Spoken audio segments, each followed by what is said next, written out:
5-0. You've had a bye week. How have practices gone this week? Well, we've had a really good week of practice, Len.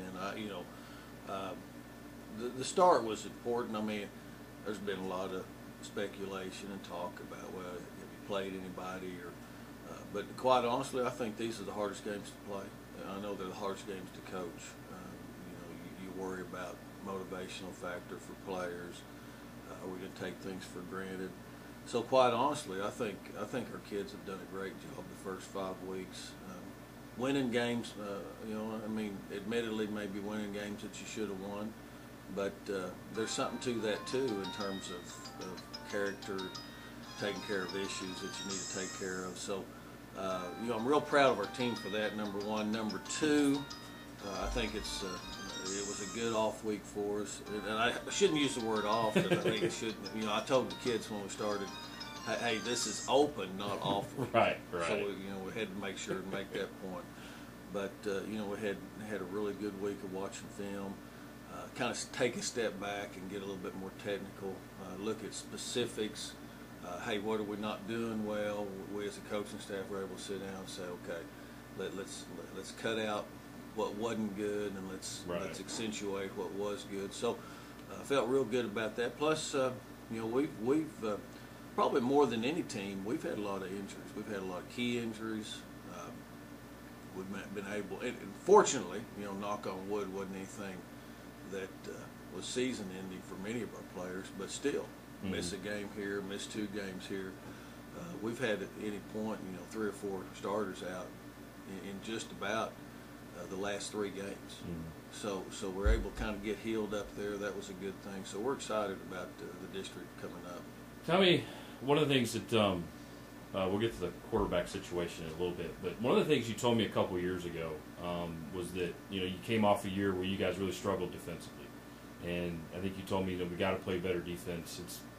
You're 2 years into this new scheme that you guys incorporated this year. You guys seem to be very athletic on that side.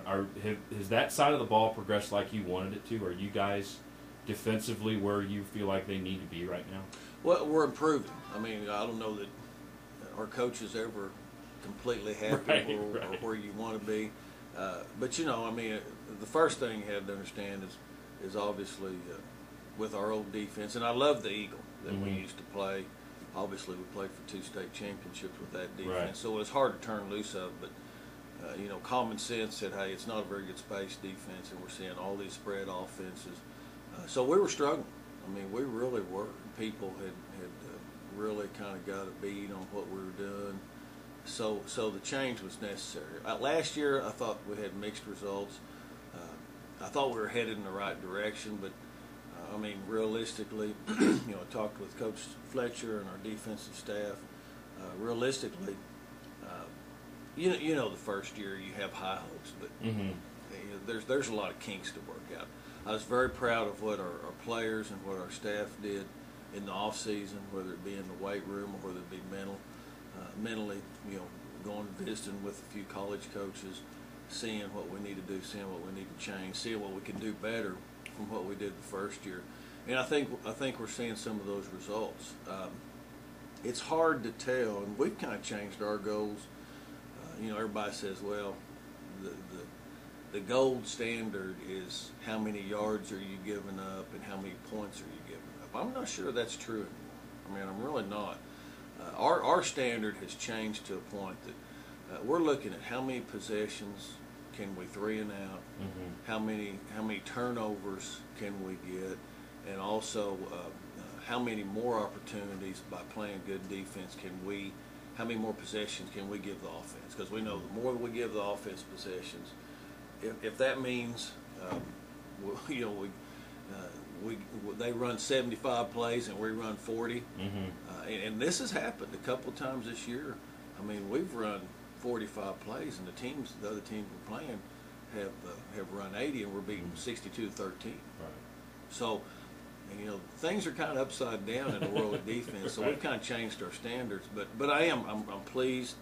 We did make a commitment personnel-wise first, and that's always the key. It doesn't matter what you do, but we put good personnel. Feel like we've got athletic kids over there. and then feel really good about the scheme that the development of the scheme. So, are we where we need to be? Well, I don't think any coach is until he gets 0 yards. No, but the test we'll see a little bit. We'll know a little bit more Friday night as we go against a great Permian team. Those are the things you use to judge where you are. The quarterback battle, you had one during 2-a-days. I know you did it during the spring, and then again this week. Tell me a little bit about your thought process with that. I understand Jake will start, but Kier will play. Just talk a little bit about that. I mean, do you feel like both of them can do enough for you, and you feel comfortable using 2 of them? Well, the big news, the good news is, we got 2 great quarterbacks. Mm-hmm. I mean, obviously Jake, boy, we made the decision in the fall. Of course, they both battled in the spring, had a great battle in the fall. Made the decision to go with Kier. To kind of recap that whole deal, and felt good about the decision to go with Kier. I can't say enough about how Jake Hollifield handled that. Unbelievable character, and so man, jumped right in at receiver when Kier's playing. It really became a contributor going on special team. I mean, just did everything. Kier really took off with the deal, and then all of a sudden, bang! Here you got something unfortunate happens.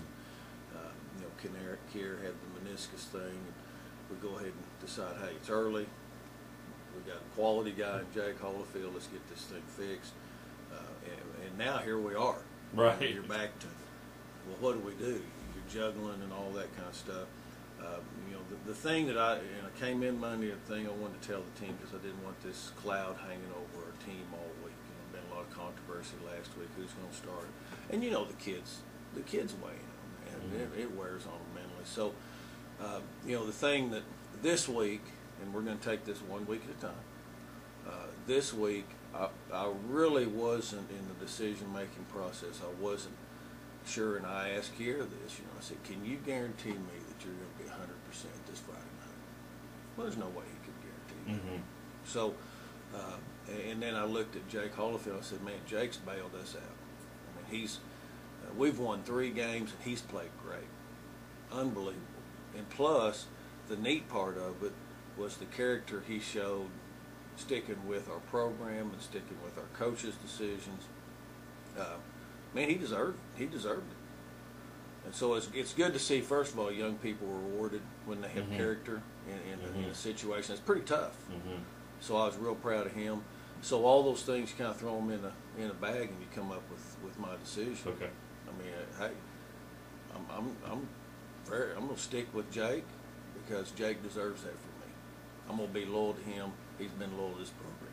On the other hand, I'm going to be loyal to Kier because I just don't know where Kier is. Now, he's looked good this week, had a good week, looked strong again.